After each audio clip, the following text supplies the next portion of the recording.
मेरा टेलर का दुकान था। एक औरत रोज मेरे दुकान पर आती और कहती, मुझे एक मास्क बनाकर दो। और मैं जब भी मास्क बनाकर देता तो वह औरत मुझे अपने साथ बिठा लेती और कुछ देर तक मास्क का देखती, फिर कहती कि मुझे यह नहीं पहनना, तुम पहन लो। मुझे उस औरत पर बहुत गुस्सा आता। वह उठकर जाने लगती तो अपने पर्स में से मुझे 10,000 रुपये निकाल कर देती और कहती, यह तुम रख लो, तुम्हारे काम आएगा, और वहाँ से खुशी खुशी चली जाती। मैं दिल ही दिल में सोचता, और औरत कितनी बेवकूफ़ है। अब ऐसा रोज होने लगा था। मुझे रोज के वह 10,000 रुपये मिल जाते हैं। बहुत खुश हो जाता और यह बात किसी को भी नहीं बताता, और मुझे उस औरत पर शक भी होने लगा था। उस सब के पीछे जरूर उसका कोई ना कोई मकसद होगा, क्योंकि रोज मुझसे यह मास्क जो बनवाती है और मुझे ही पहनने को कहती है, और मुझे इतने सारे पैसे भी देती है। एक दिन जैसे ही वह औरत मेरी दुकान से निकली, मेरे तो पेट में दर्द शुरू हो गया, और इतना दर्द था कि मुझसे बर्दाश्त भी नहीं हुआ। मैं उसी वक्त डॉक्टर के पास गया तो डॉक्टर की बात सुनकर तो मेरे होश ही उड़ गए। ऐसा लगता था अभी मेरे जिस्म से जान निकल जाएगी। चंद पैसों की खातिर मैंने अपने साथ क्या कर दिया। अब मुझे उस औरत का इंतजार था, मगर वह अब मेरी दुकान पर आइंदा कभी भी नहीं आई। उसका मकसद जो पूरा हो गया था। एक दिन उसने मैंने एक बड़ी गाड़ी में जाते हुए देखा। मैंने जल्दी से अपनी मोटरसाइकिल निकाली और उसका पीछा करने लगा। वह अपने बंगले में जैसे ही अंदर गई तो मैंने उसे पकड़ लिया।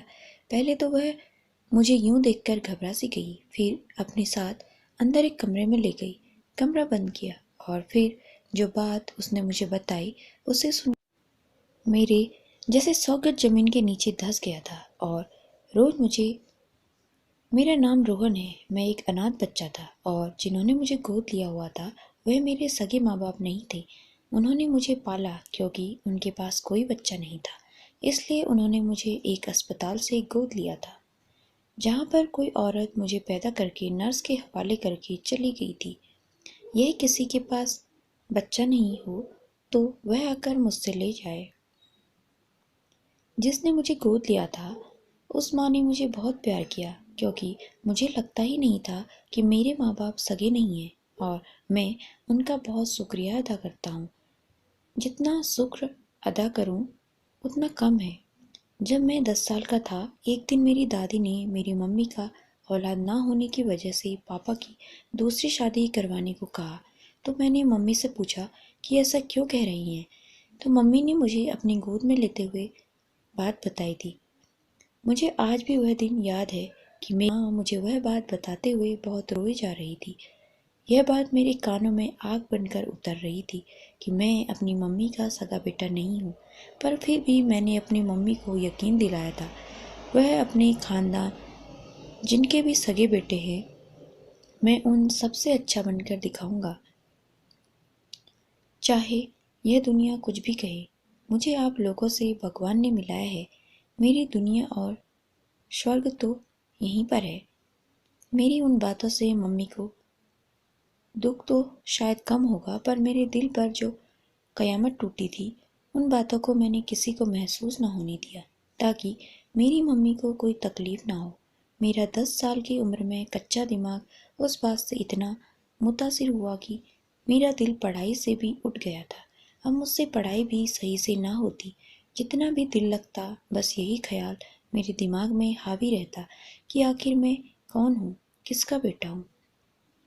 मम्मी ने जब पापा को दादी की कही हुई बात बताई तो पापा ने मेरे सर पर हाथ फेर कर बोला था कि मेरा इस दुनिया में एक ही बेटा है और यही मेरा वारिस है। इसके अलावा अब कोई औलाद नहीं चाहिए। पापा का इस कदर प्यार देखकर मेरा दिल खुशी से झूम उठा था। कितना फक्र था बाबा को मुझ पर कि वह एक बेटे के बाप है। मैं भी दिल भर जान से उनकी खिदमत करता। हम बहुत ज़्यादा अमीर लोग नहीं थे, फिर भी पापा की नौकरी से इतने पैसे आ जाते थे कि हमारा घर बहुत खुशहाली से चलता था। मेरे कपड़े और जूते हमेशा अपने चाचा और बुआ के बच्चों से अच्छे होते थे। मेरी सारी चीज़ें सबसे अच्छी होती थी। खानदान के सारे बच्चे मुझ पर ऐश करते थे। मम्मी हर रोज़ मेरे लिए मेरी पसंद का खाना बनाती थी। जब मेरी उम्र 18 बरस हो तो मम्मी और पापा मेरे लिए भी रिश्ता ढूंढना शुरू कर दिया और वह चाहते थे कि मेरी जल्दी अपनी ज़िंदगी में ही मुझे अपने खानदान उनके साथ रिश्ते में जोड़ देता। क्यों उनके बाद मुझे कोई तकलीफ़ ना हो। हमारे रिश्ते के बाद जल्दी ही शादी की तैयारी करने लगे। मेरी मम्मी बहुत खुश और सारा दिन कपड़े, जेवर और बहुत सारी चीज़ें खरीदने लगी। पापा भी उन दिनों रिटायरमेंट का सोच रहे थे। पापा चाहते थे कि शादी से पहले मुझे भी किसी कारोबार में लगा दें और मुझे अपने पैरों पर खड़ा कर दें। मुझे 2-3 जगह काम के सिलसिले में ले गए। उनसे एक जगह पर मुझे अच्छी अच्छी नौकरी भी मिल गई थी। मुझे जीन्स की फैक्ट्री में लगा दिया। अब मैं वहाँ काम अच्छे से सीख चुका था। पापा बोले कि हम अपनी ही फैक्ट्री खोल लेते हैं।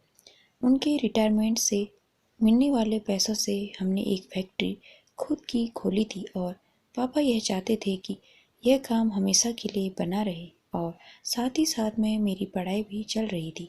एक दिन अचानक पापा की ड्यूटी के दौरान दिल का दौरा पड़ा उनको और वह हमसे जुदा हो गए। इस दुनिया को छोड़कर चले गए। सुबह तो बिल्कुल ठीक थे और हंसते हुए बोलते हुए घर से निकले थे। पापा मुझे संभालना सिखा ही रहे थे। इस दुनिया से चले गए। मेरे तो जैसे पांव तले से जमीन खिसक गई हो। भला मैं अपने पापा के बिना कैसे समझ सकता था। मेरी तो दुनिया उजड़ गई। पापा का दुख इतना गहरा था कि जो ध्यान में थोड़ा बहुत पढ़ाई पर लगाया जाता था अब भी छोड़ दिया था। मम्मी के हालात तो मुझसे भी ज़्यादा खराब थे। उन्होंने दुनिया जहाँ की कोई खबर नहीं थी रोती और पापा को पुकारती रहती, जिन्हें देखकर मेरा दिल बिल्कुल टूट सा जाता है।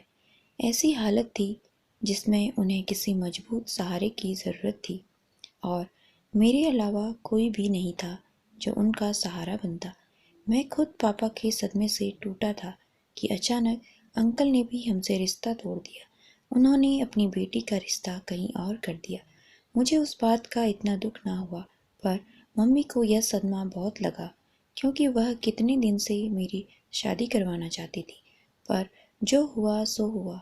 मैं अब मम्मी को ज़्यादा तकलीफ नहीं देना चाहता, इसलिए मैंने फैसला किया कि मैं मम्मी को उन लोगों से दूर ले जाऊंगा जहाँ वह उन सब की बातों से परेशान ना हो। मैं मम्मी से राय करने आया तो वह भी मान गई और हमने अपना सामान पैक कर दिया। मैंने ट्रेन की टिकट भी करवा दी और हम अगले ही दिन आगरा शहर में आ गए। अपना घर हमने बाद में किराए पर देने का सोचा था। अभी इसको बंद करके जा रहे थे। आगरा में मम्मी का मकान भी था, इसलिए मैंने सोचा कि वह अपनों के करीब रहेगी तो अच्छा महसूस करेगी और हमारा यह फैसला बहुत अच्छा साबित हुआ। हमने आगरा के लिए रवाना हो गए। खबर पहले ही मम्मी के घर वालों को दे दी थी, इसलिए हमारे वहां पहुंचने से पहले स्टेशन पर मेरी मौसी और मामा जी लेने आए थे। आसानी से नए घर में शिफ्ट हो गए। अब मम्मी पहले से ज़्यादा यहाँ पर खुश रहने लगी थी और मुझे भी अच्छा लग रहा था। मम्मी का कोई भी रिश्तेदार मुझसे पराया नहीं समझता था। सब ने अपने जैसा प्यार दिया और फिर मम्मी ने यहाँ पर मेरी शादी करवानी चाहिए। खाला की सहेली की बेटी का रिश्ता मुझसे खुशी खुशी कर लिया। शादी की तैयारी करने में ज़्यादा मुश्किल पेश नहीं आई क्योंकि मम्मी ने बहुत सारी तैयारियां पहले से ही कर रखी थी और हमने बहुत बड़ी तैयारी भी नहीं करनी थी। बस कुछ ही करीबी रिश्तेदारों को दावत भेजनी थी। इस दफ़ा अम्मी पहले वाले रिश्ते से भी ज़्यादा खुश थी क्योंकि यहाँ सब कुछ जाना पहचाना था। मेरा दिल तो अभी भी मेरे पापा के रिश्तेदारों से भूल मिलने का था, लेकिन उन लोगों ने शादी में आना भी जरूरी नहीं समझा और सिर्फ एक बच्चा और दादी के अलावा कोई भी नहीं आया हमारी शादी में। खैर, सब शादी ठीक ठाक से हो गई। फिर मम्मी को मेरे बच्चे देखने का शौक लग गया। अब जिंदगी बहुत ही ज़्यादा आराम सी। बस मम्मी की यही ख्वाहिश थी कि जल्दी से मेरा पोता आ जाए। मम्मी तो जैसे जीने का नया सहारा मिल जाए। हर रोज़ अपने पोते की बातें किया करती थी। जिंदगी के दिन अपनी रफ्तार से चलते हुए बहुत तेजी के साथ गुजर रहे थे और मेरे घर में पहले बेटे की पैदा हुई तो दुनिया ही बदल गई। अब ऐसा लगता है जिंदगी के सब दुखों का इलाज भगवान ने हमारे बच्चे से कर दिया था।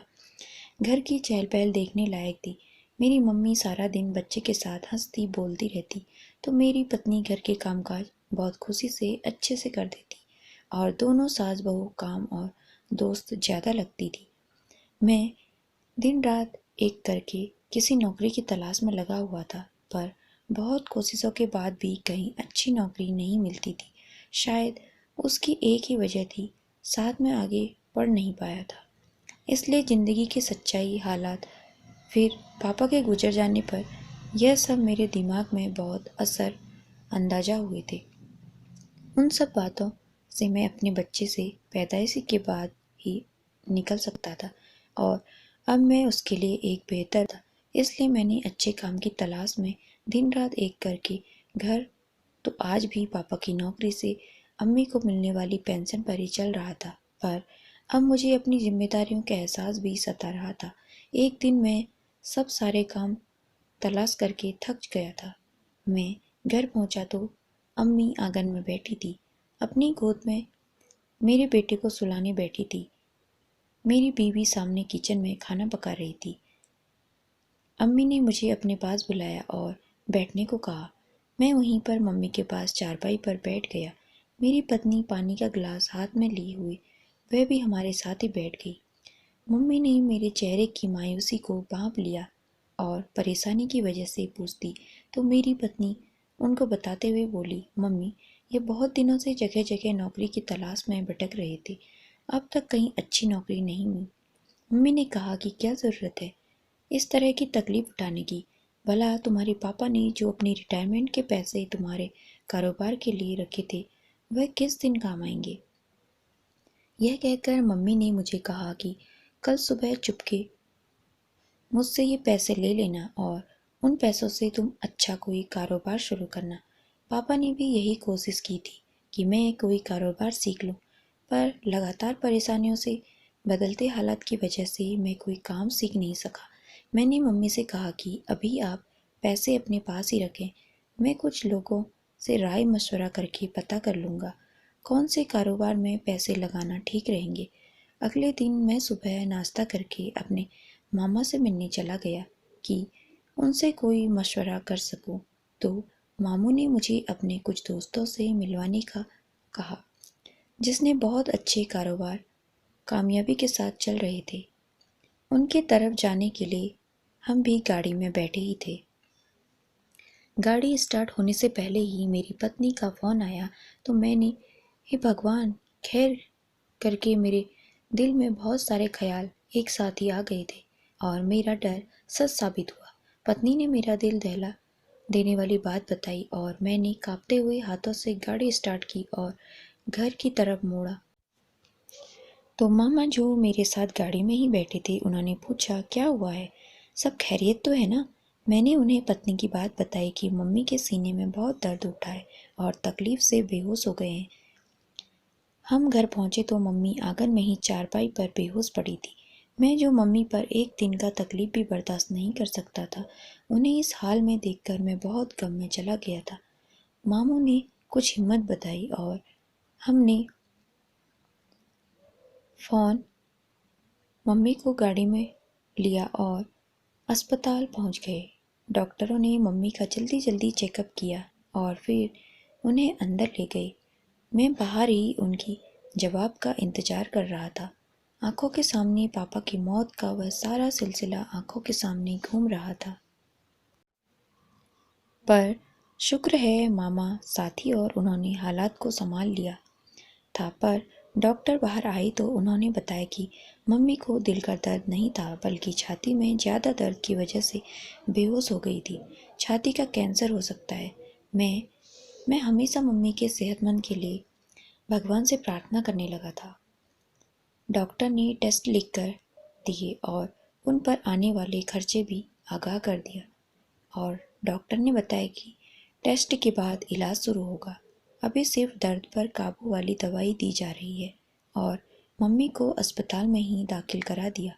मैं खुद मम्मी के पास बैठ गया, जो अभी तक नींद की हालत में थी।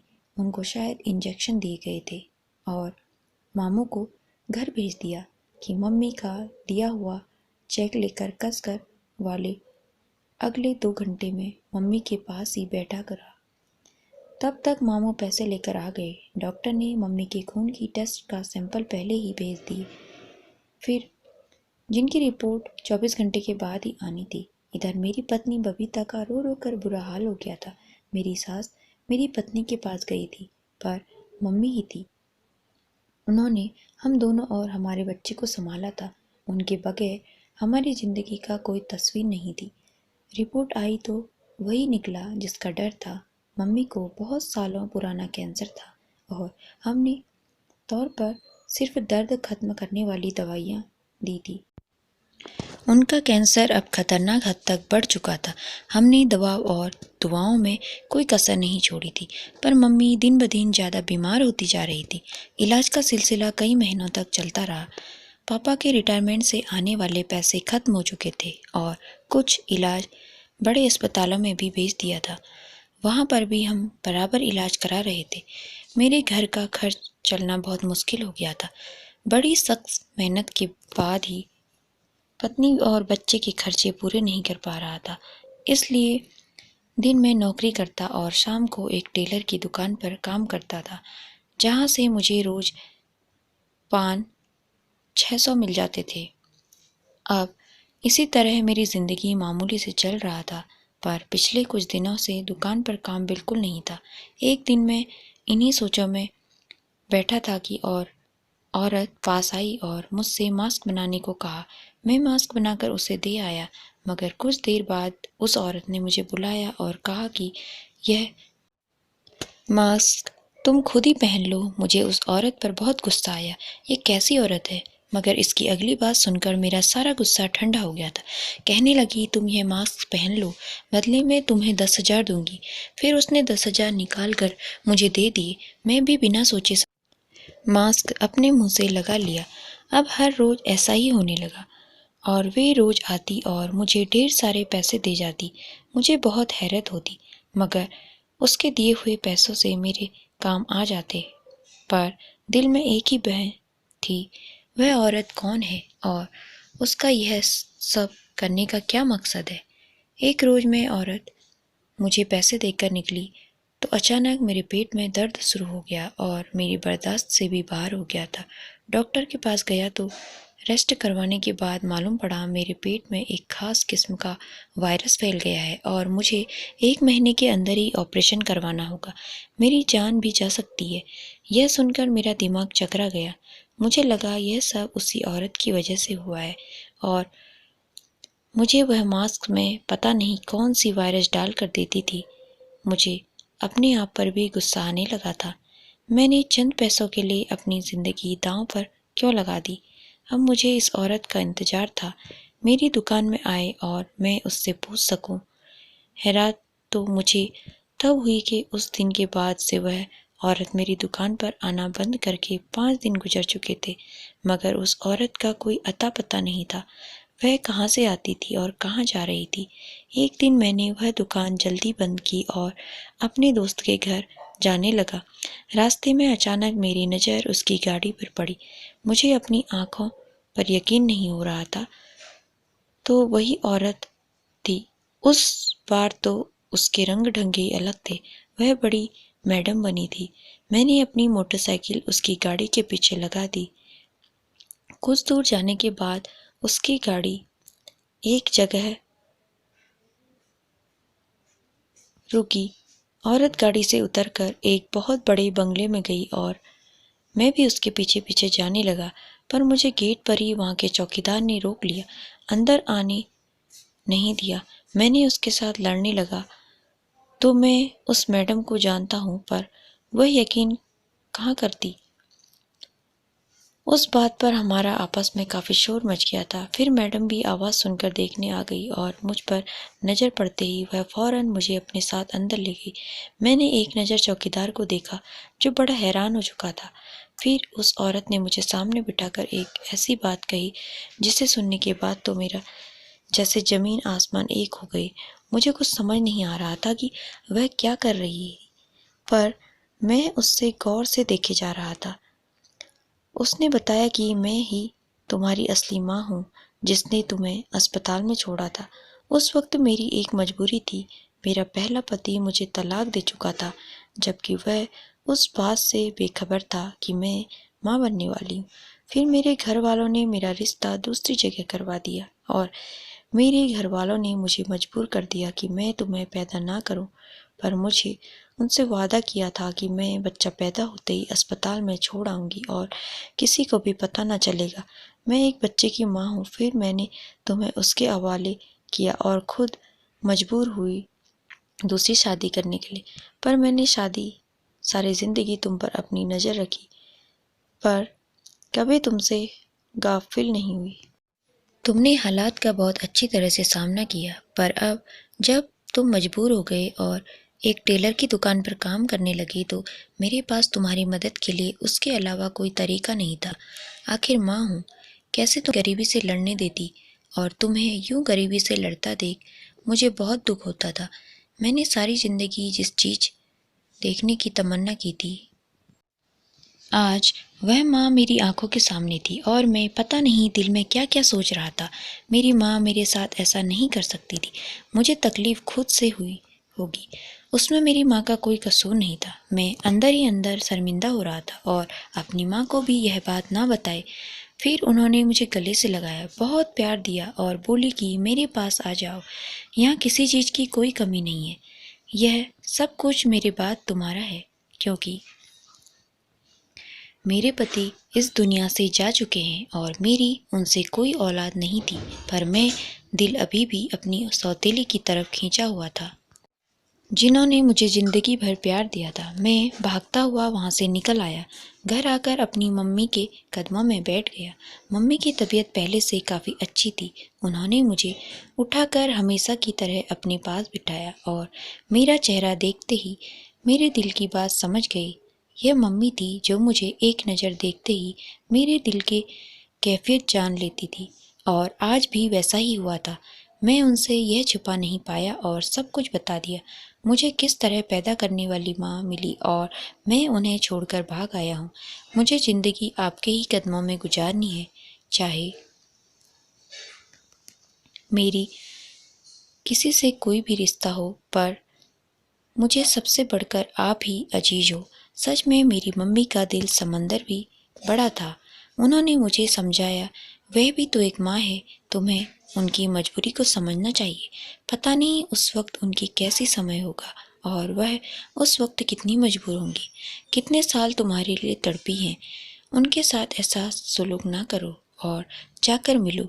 मैं तो हूँ ही तुम्हारे साथ। फिर मैंने मम्मी ही की ही बात मानकर और मैं उन माँओं के साथ रहने लगा।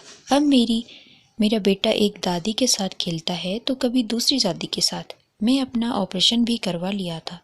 मैं भी बिल्कुल ठीक हूँ। हमारी सबकी ज़िंदगी में फिर से खुशियाँ लौट आई हैं और आज हम सब बहुत ज़्यादा खुश हैं।